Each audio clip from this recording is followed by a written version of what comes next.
Hello to all YouTubers out there, and welcome to yet another video by NewYorkSteelo. I apologize, I haven't had any videos being released recently, and that's due to the fact that I've been working hand in hand with New York Breeder, which, by the way, thank you so much. People like you, your generosity, it gets repaid back to you 10 times fold. I'm a really strong believer of what goes around comes around, and I just want to take this time to really thank you for helping me out with the intro and outro. So this is the first time that I'm using the intro and outro on a video. I'm also working, very hard trying to really focus the camera correctly, and we're going to be using the 30-gallon system just so you guys can view it. And for those of you who are just tuning into this video, this 30-gallon system that you're looking at here is, has been running for 6 months, and I have a 14 video build process where I've been documenting the system since day one. And as of now, I'm breaking down a 90-gallon system in my living room, and I'm documenting that as well. So for those of you who are interested in learning how to set up a marine aquarium, subscribe, comment, rate, and follow my videos. And I'm sure that there's 1 or 2 educational videos in my channel. I talk about a lot of different subjects. And today we're going to talk about, as promised, we're going to discuss new tank syndrome, and we're going to discuss old tank syndrome. Now, it's very important for me to bring this out to everybody, because this old tank syndrome in particular is far too often overlooked and never gets diagnosed properly. So therefore, it is important to be able to diagnose when you have old tank syndrome in your marine aquarium. It happens to all of us. It can happen to any one of us, and also, you may never even experience it in your lifetime. But we're going to talk about it today, and we're going to discuss some of the causes of old tank syndrome in your marine aquarium, and some of the ways that you can prevent it, as well as ways that you can go about trying to solve the problem once you have old tank syndrome. There's only 2 ways to solve old tank syndrome problem. And so we're going to get into that as well. So we're going to get to the nitty gritty. We're going to go straight down, and we're going to talk about new tank syndrome. And new tank syndrome, I'm not even going to touch up on it too much, because of course it has happened. If you have a marine aquarium, it has happened to you at one point or another. New tank syndrome is very simply the beginning process of the cycle. When you first set up your aquarium, you're adding all this waste and fish and food and live rock, and you introduce all these elements into your system. Nature's gonna kick in, and your system is experiencing a higher than normal level of nutrients inside of your aquarium. And so, the cycle process begins. Bacteria grows and consumes ammonia, turns it into nitrite. More bacteria grow, turn the nitrite into nitrate, and that's the end process of the biological cycle within an aquarium. Of course, it goes further down than that, because when we really look at a marine aquarium system, it is highly different than that of a freshwater system. And what I'm trying to state here is that, your whole system can become a full-blown ecosystem, and there's a food chain, where the fish, of course, are going to be at the top of the food chain. They eat food, and they poo and they pee, and so smaller, critters eat the poo and the pee of the fish, and, poo their poo. And of course, bacteria, it's a long process, and to the point that microscopic animals will recycle that waste back into the system. And so in order for your system to survive, of course, there's got to be the cycle process. And once the cycle process begins, your entire aquarium is going to look completely unsightly. I mean, there's going to be nuisance algae. At one point or another, you're probably going to battle with diatoms. Not probably.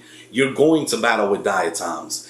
Somewhere down the road, you might experience, a battle with cyanobacteria, hair algae. All of this is called new tank syndrome. Basically, what new tank syndrome is is during the process in which you set up your aquarium, and when you're trying to get your aquarium to stabilize from day one of your setup to the point to where your marine aquarium has actually reached stabilization. In other words, everything is working as it should.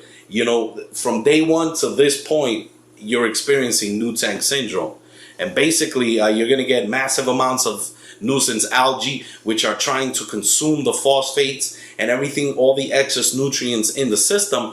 And eventually, when there's no more of these nutrients and you're actually treating your tank in the way that it should, and you set it up properly, the algae is going to starve itself out. And so eventually you're going to get rid of new tank syndrome. But when we talk about old tank syndrome, which is far too often overlooked, and I mentioned this in the start of the video, I've seen so many. Let me put it to you like this. Have you ever looked at a system that is just completely ridden with hair algae from all over the place? Or cyanobacteria, a serious cyanobacteria problem. Now, old tank syndrome can happen to all of us. It is said, and there's been several studies over the years, that old tank syndrome, it's a relatively new study. It really is. It's not that old, but there comes a point where your system will become a complete nutrient sink. And there is nothing you can do. There's two ways that you can actually treat old tank syndrome, and we're going to get into that. But what happens is that far too often, hobbyists, for example, when they want to set up their system, they set up their system incorrectly. Or they decide that they want to buy used rock, for example, used equipment, and they don't sterilize their system in the manner in which I did with my 90-gallon system. Now, I'm not saying that you absolutely need to do that, but it is important that when you start off a system, you start it off correctly since day one. Or at least, if you cannot get all of the equipment needed, you can actually, within that 3-month process where you're experiencing new tank syndrome, you can buy the equipment little by little and set it up properly. If you set it up properly since day one, and you get yourself some good quality live rock, you're actually prolonging the duration of your system before it reaches old tank syndrome. Because far too often when you set up a system incorrectly, you overfeed your system, you don't have the proper filtration, you continuously neglect the system. Very important. If you continuously neglect your system, what's going to happen inside of your system is that phosphate levels and nitrates and these negative nutrients within the water are going to reach such a high concentration. And if you further neglect your system for too long of a time, what happens is that these phosphates, they adhere to the surface of the rock. They adhere to the surface of the sand, causing old tank syndrome. Your sand bed with neglect over time will become a nutrient sink. Your entire sand bed is just basically constantly leaking nutrients into the water column, and your live rock, when they experience this, constantly leaking phosphates into your water column, will absolutely cause a nuisance algae growth within your system that no matter what you do to your system, you will always have that problem. You can medicate the system, and within a month, you'll probably have the problem come back right away, no matter what you try to do. So in a case like this, far too often, us hobbyists, we try to figure out a way to try to solve the problem, but we're not able to truly diagnose whether we have old tank syndrome. And so we try to install a refugium after the, and we're baffling ourselves. We're pulling our hairs, and we're trying to figure out why the refugium is not working as it should. Of course, it's not going to work as it should when you have old tank syndrome, experiencing within your marine aquarium. And so, it's important that when you set up a system since day one, you try to set up the system and the refugium since day one if you want to prolong the process of getting old tank syndrome in your marine aquarium. It's important that if you're going to buy used rock, let me say this, because lots of you want to save a couple of dollars, and I've said this before and I'll say it again. If you try to cut corners, you will have problems. And I would say that 90% of the people who are trying to sell you their used live rock are either tired of keeping a marine aquarium and have neglected the system. If you buy live rock from me, like for example, I sold the live rock to that gentleman, the cab. I mean, he's going to get perfect live rock because I take care of my systems. And I did not sell my rock because I wanted to get rid of the system. I actually did him a favor. I did it mostly because I had to replace the stand. But when you purchase used live rock, there's a 90% chance, there's only that small 10% that actually cared about their marine aquariums. So, you know, it's not the same as purchasing, say, for example, live rock from a reputable dealer that actually takes this rock from the ocean and brings it over to your aquarium.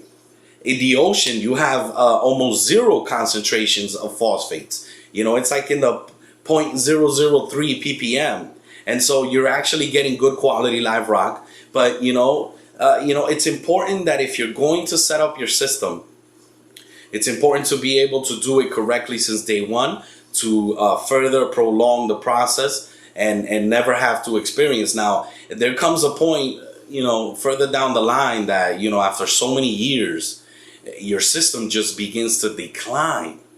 And you're asking yourself, what is wrong? My alkalinity levels are never able, because live rock itself has the ability to buffer the system. Your sand will buffer the system. So, you know, it'll continuously buffer the pH, you know, and the system is going to try to take care of itself. But when that time comes that your system just completely begins to decline, you know, you're no longer able, no matter how much you add a buffer, you know, your pH is always out of whack, and you're constantly wall to wall with hair algae, continuous problems with cyanobacteria and the such. It is safe to say that you need to sit down and look at your system, and you need to trace back to the beginning of your system, and this is the way that you will actually be able to diagnose whether or not you have old tank syndrome. I mean, just look back at the history of how you took care of that system. If you neglected it for 6 months, you know, you neglected it for a year. If you neglected it for 2 years, you know, you can, if you overfed the system, if you could, you know, and then there's only 2 solutions to this problem. If you actually reach that point where you've got old tank syndrome, I'm going to tell you that there's only 2 solutions to this problem. Solution number 1 is completely break down the system and replace the sand and the live rock with good quality live rock. Because if you go out there and you buy used live rock, you know, you don't know the history of where this rock has been and where, you understand what I'm saying? So break down the system. That's solution number 1. Take out all of the sand, replace new sand, add good quality live rock that comes straight from the ocean, or aquaculture live rock, or dry rock for that matter, which is phosphate free. Or you can break down the system, keep your live rock, get rid of the sand. This is option number 2, and you can cook the rock. Now, cooking the rock is, I'm going to do a video on that in the future. I might actually take a couple of these pieces of rock and show you how. But cooking the rock is a very long process. It requires you to take the rock, put it in a bucket. It's going to take more than 3 months to cook the rock, where you're going to have to do massive amounts of water changes, keep the rock away from lighting. You know, it'll actually preserve the micro and macro fauna, all that life within the rock, but all the algae is going to die out. And with a continuous water change, I mean continuous water change, the rock is actually slowly going to leach out the phosphates, and you'll be able to regain, the life of that rock. And so, I mean, I have to cut the video short because, you know, these new HD videos, they took like 5 hours for me to upload. But if you have any real questions about it, or concerns, or think that your system may be experiencing old tank syndrome, take a video of it, submit a video response. I'll take a look at it. We'll discuss your history. and we'll figure out a way, and take it from there. And if I missed anything, you guys can obviously post your questions, comments, concerns below. Voice your opinion. Make sure that you comment, rate, and subscribe. Rate my videos, guys. Any questions, anything I missed, be sure to post it down below. Hope you guys have enjoyed the video. Many more videos to come. I got the stand in. I finally fixed the intro and outro, and therefore I will begin making videos again. So once again, hope you guys have enjoyed the video. NewYorkSteelo signing out. Until next time, be sure to come on back, guys. Peace.